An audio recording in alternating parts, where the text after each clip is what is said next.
Olá pessoal, eu sou o professor Fabrício Bastos, sou promotor de justiça do Ministério Público aqui do Rio de Janeiro e vim aqui na nossa primeira aula da semana gratuita de processo civil trabalhar com vocês 3 temas que são de suma importância. Os 2 primeiros já de certa forma vocês já trabalham de alguma maneira acompanhando a jurisprudência, mas eu queria pontuar algumas questões de fundamentação e um terceiro tema que ainda não é muito pacificado, seja na doutrina, seja na jurisprudência, mas que eu vou pontuar aqui com vocês. O primeiro tema que eu separei para vocês, ele faz parte do julgamento do RESP 1745358 de São Paulo.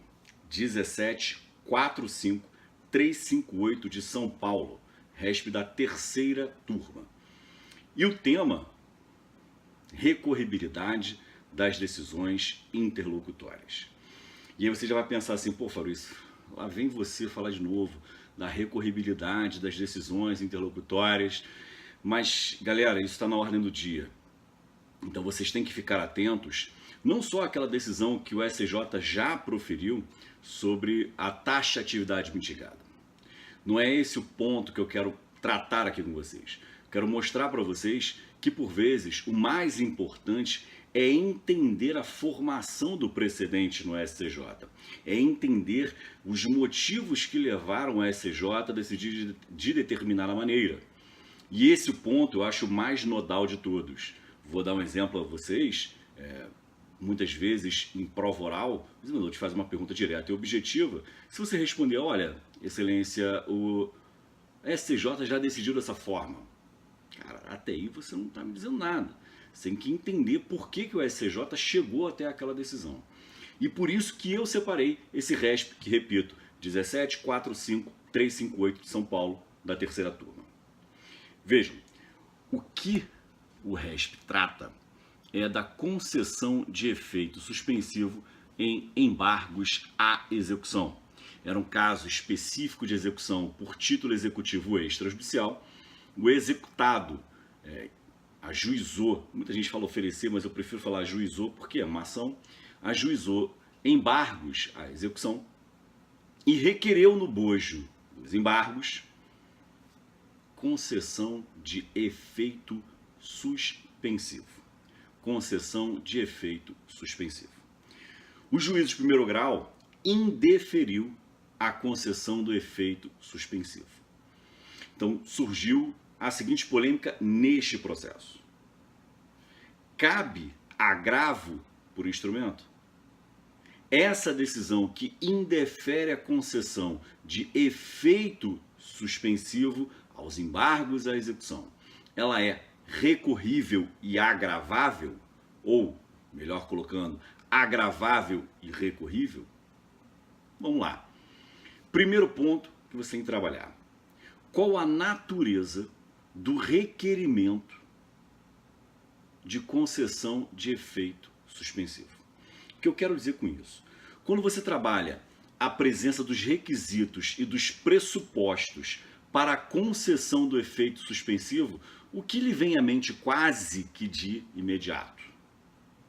É uma tutela provisória? Posso afirmar que o efeito suspensivo nesta defesa do executado equivale a uma tutela provisória? Então vamos lá, remeto vocês ao 919, parágrafo 1º. Artigo 919, parágrafo 1º do CPC. Ele diz assim: o juiz poderá, a requerimento do embargante, atribuir efeito suspensivo aos embargos quando verificados os requisitos para a concessão da tutela provisória e desde que a execução já esteja garantida por penhora, depósito ou caução suficientes. Então repara, o legislador de forma expressa atrelou os requisitos para a concessão do efeito suspensivo aos embargos aos requisitos da tutela provisória. E vejam, já façam remissão aí ao 294, porque o detalhe que você não pode deixar de atentar aqui é o seguinte: o legislador referiu-se expressamente ao gênero tutela provisória.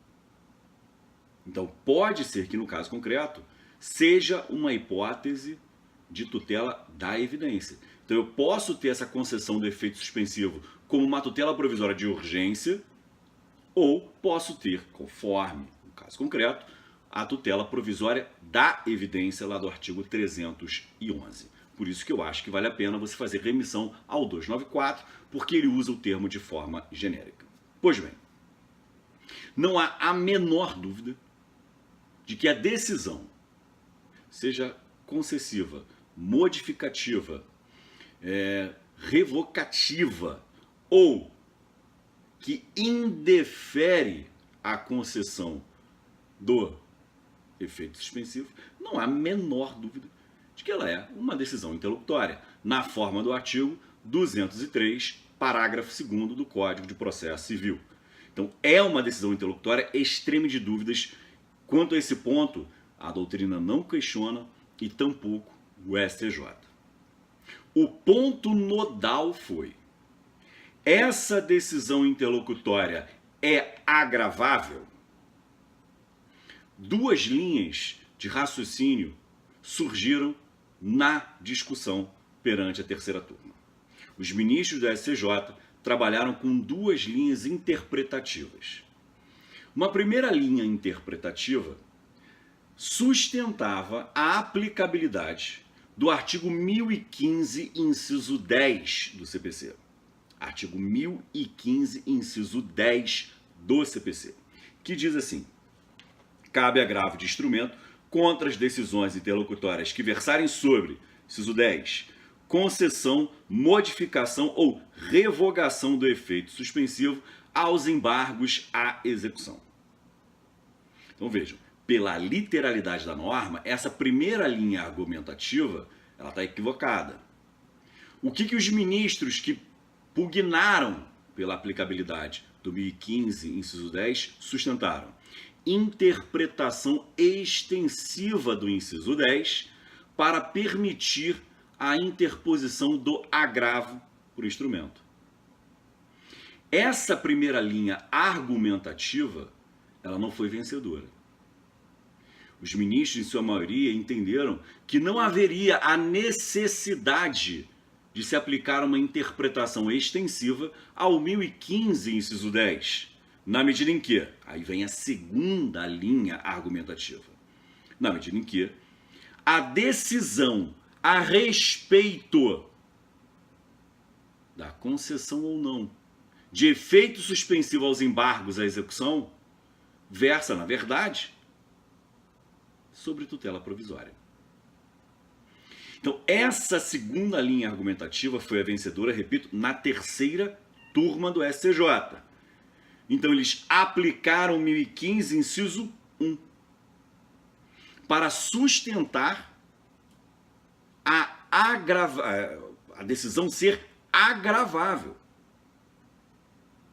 Mas para e pensa. Se essa linha que foi a vencedora no STJ, ela está correta, então por que só no caso de indeferir o requerimento da concessão de efeito suspensivo eu boto no inciso 1 e nos demais casos eu vou para o inciso 10? Porque na minha visão, a decisão concessiva também versa sobre tutela provisória. Então não haveria o menor sentido na existência do inciso 10. Não sei se vocês pescaram aí a minha proposição. Porque se o STJ entende que as decisões que versam sobre tutela provisória, mormente nos casos em que o efeito suspensivo aos embargos à execução, na medida em que ele não é deferido, ele não é concedido, não é só a decisão que não concede o efeito suspensivo que versa sobre tutela provisória. A decisão concessiva também versa sobre tutela provisória. Mas essa segunda linha argumentativa foi a vencedora. Eu, particularmente, apesar de não ser ninguém, para mim, nenhuma dessas duas linhas argumentativas está correta. Para mim, o 1015, parágrafo único, sanaria a questão. Diz assim: também caberá agravo de instrumento contra decisões interlocutórias proferidas na fase de liquidação de sentença ou de cumprimento de sentença no processo de execução, e no processo de inventário. Vejam, no processo de execução, e a doutrina fala isso com uma certa tranquilidade, no processo de execução, as decisões interlocutórias são agraváveis. O rol é exemplificativo para os processos de execução. Então não haveria necessidade de se usar o rol taxativo do 1015. Mas foi essa a decisão da STJ. Lembrando que o STJ já decidiu, mas aí não é jurisprudência da STJ, não é nada consolidado, o STJ já decidiu que tem que se ater ao caso concreto para falar que o rol é exemplificativo lá no 1015, parágrafo único. Ok? Segundo tema, a gente vai analisar a decisão proferida pela quarta turma do STJ no seguinte RESP: 17.78237. 17.78237. Peço desculpas, eu não coloquei aqui qual é o estado, mas não tem problema, fica fácil para você encontrar. Então, repito, RESP 17.78237, quarta turma. Tema também é recorribilidade das decisões interlocutórias. Esse tema foi um tema bem interessante, inclusive em um grupo que eu faço parte de professores de processo civil, houve um intenso debate sobre o tema, foi um debate até interessante. O tema cinge-se às decisões interlocutórias que versam sobre prescrição e decadência. Olha qual é a grande polêmica que eu acho que vale a pena a gente enfrentar. Vamos lá ao artigo 487 do CPC. Artigo 487 do CPC. O artigo 487, ele trata das decisões de mérito. Diz lá, expressamente, haverá resolução de mérito quando o juiz, veja o inciso 2, decidir de ofício ou a requerimento sobre a ocorrência de decadência ou prescrição. Muitos autores afirmam que prescrição e decadência são preliminares de mérito. São questões prévias que devem ser decididas antes da questão principal, mas que vão gerar resolução do mérito. E aí qual é o grande detalhe? Se está no 487, eu já posso afirmar com certa segurança que é um conteúdo de sentença. Que esse conteúdo é um conteúdo de sentença. Beleza. Mas vai ser sentença sempre? Toda decisão que versa sobre prescrição e decadência, apesar de mérito, tá? Isso é indubitável. 487, inciso 2, deixa claro que a decisão vai ser sempre de mérito. Mas qual é a reflexão que eu proponho a vocês? Decisões que versam sobre prescrição e decadência são sempre sentença? Ou posso ter hipóteses de decisões sobre prescrição e decadência que são, na verdade, decisões interlocutórias? Vejam, vou passar para vocês a minha opinião. Se o órgão jurisdicional acolhe a alegação de prescrição e decadência, ou reconhece de ofício a prescrição e, no caso, a decadência, quando ela for legal, mas vamos lá, a decisão é para reconhecer a ocorrência de prescrição ou decadência. Na minha visão, tem que ser proferida uma sentença. Vai ter o conteúdo de sentença na forma do 487 e vai gerar um encerramento da relação processual na forma do 203, parágrafo 1º, todos do CPC. Então vai ser uma sentença de mérito apelável. Porém, se for alegada a ocorrência da prescrição ou da decadência e o órgão jurisdicional rejeitar esta alegação, concordam comigo que o processo vai prosseguir o seu curso normal? Bom, e aí façamos o silogismo. Se o processo vai seguir o seu curso normal, não há mais que se falar em sentença. Nesse caso, será uma decisão interlocutória. Será uma decisão interlocutória de mérito. Fenômeno processual já reconhecido tanto pela doutrina quanto pela jurisprudência, inclusive, do STJ. Então, sendo uma decisão interlocutória de mérito, aí vem o tema que foi enfrentado pelo STJ no RESP, repito, 17.78273. Desculpa, 237 da terceira turma. Essa decisão que rejeitar a alegação de prescrição e decadência é agravável? Pois bem, vamos lá. Artigo 1015. Artigo 1015 do CPC. Você vai olhar esse artigo 1015 do CPC e vai dizer para mim, prescrição e decadência estão incluídos aqui? Sim, não ou talvez. Se você se ativer à mera literalidade, sua resposta vai ser negativa. Não está nada escrito lá, prescrição e decadência.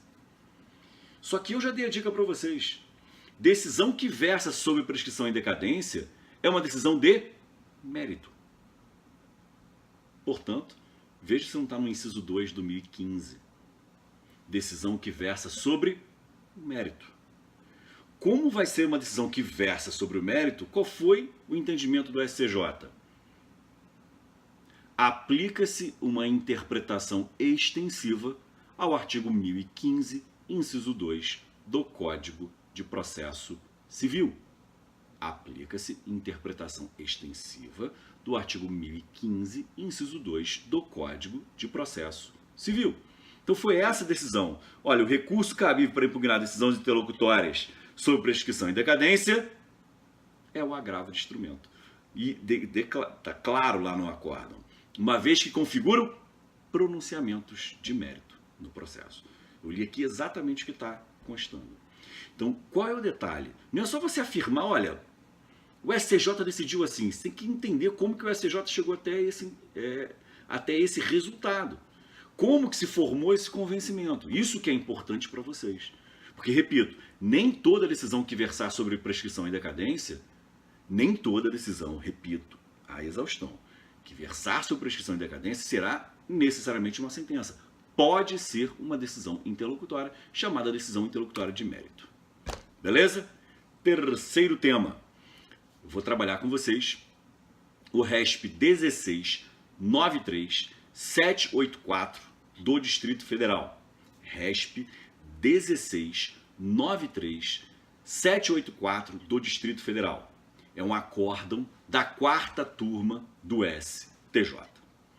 Esse tema até é um tema mais fácil. Eu não concordo com a decisão, mas é um tema mais fácil para que seja trabalhado. Esse tema, não sei se vocês vão lembrar lá na introdução, esse tema é o tema que ainda é polêmico. Esse tema não é pacífico, pelo menos não na doutrina. Tá? Então é um tema que a gente vai ter que trabalhar aqui. E o tema é a contagem dos prazos materiais no curso do processo. Qual é o detalhe?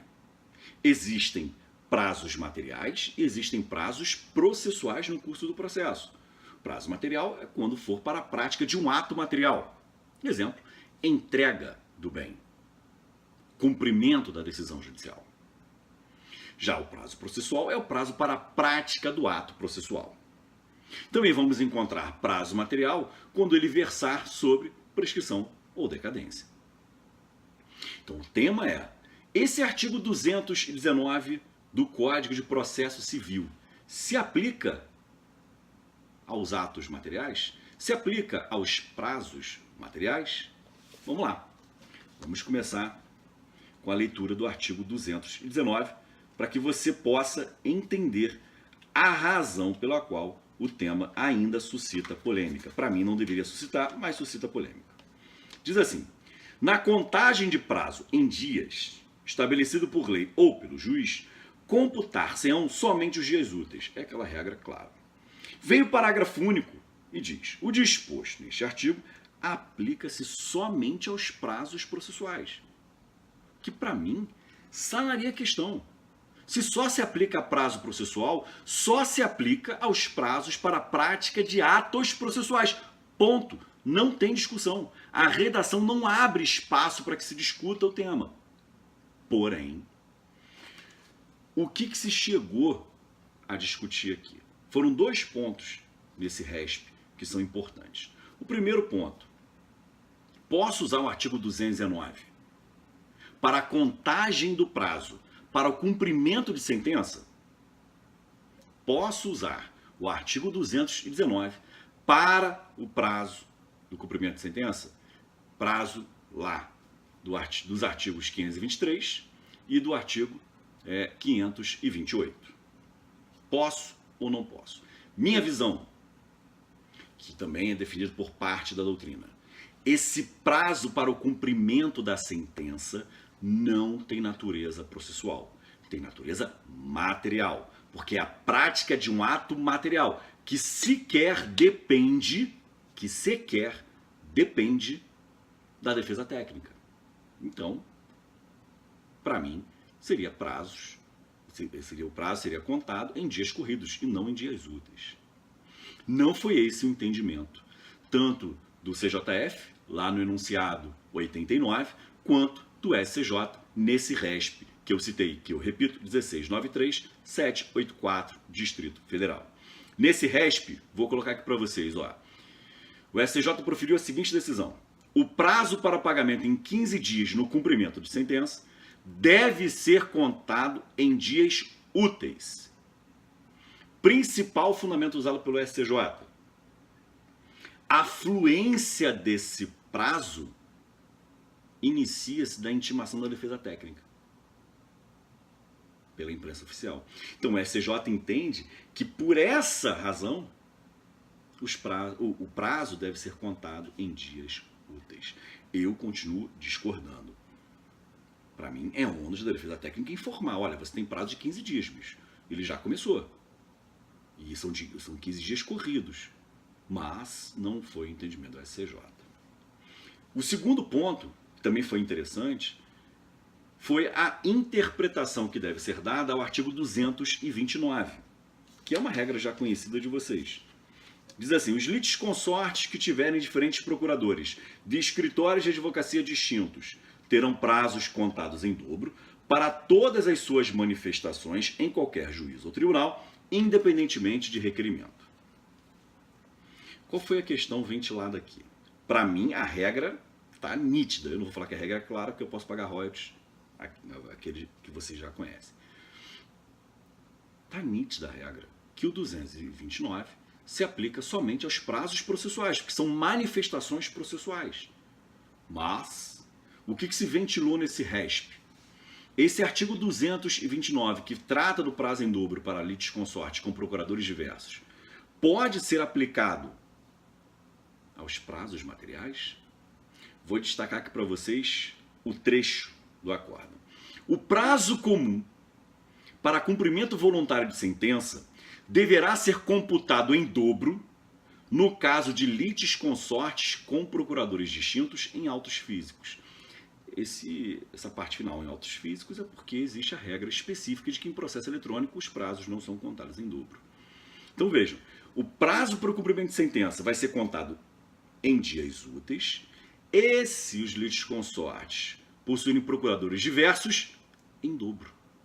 Então, o 229 vai sim ser aplicado para o prazo, ou melhor, aplicado ao prazo para o cumprimento de sentença. Então, o que eu recomendo a vocês? Mas vejam, isso foi decisão da quarta turma. O que eu recomendo a vocês? Tanto no 523 quanto no 528, na palavra prazo, você vai puxar remissão 219 combinado com o 229 e entre parênteses coloca 105, Constituição da República. Professor, que isso, cara? É um macete que eu fazia, que é lícito, é uma remissão lícita, que eu fazia remissão ao artigo da Constituição, que fazia referência ao STJ. Então eu sei que essa é a posição do STJ. Se for o STF, bota entre parênteses 102 da Constituição. Para você lembrar, olha, quem decidiu dessa forma foi o STF. Quando eu não fazia referência nem ao STJ nem ao STF, eu sabia já que isso era doutrina. Ah, professor, mas se for uma prova do TJ e eu quiser saber o TJ, bota entre parênteses artigo 96 da Constituição, que é o artigo que trata do STJ, ou que trata do TJ. Beleza? Bom, então, nossa primeira aula, ela teve como objeto esses 3 temas. 2 relacionados à recorribilidade das decisões interlocutórias e esse atrelado à contagem dos prazos processuais e ao cumprimento de sentença. Espero que vocês tenham gostado. Continuo aí à disposição de vocês em todas as minhas redes sociais. Bons estudos a todos e até a próxima.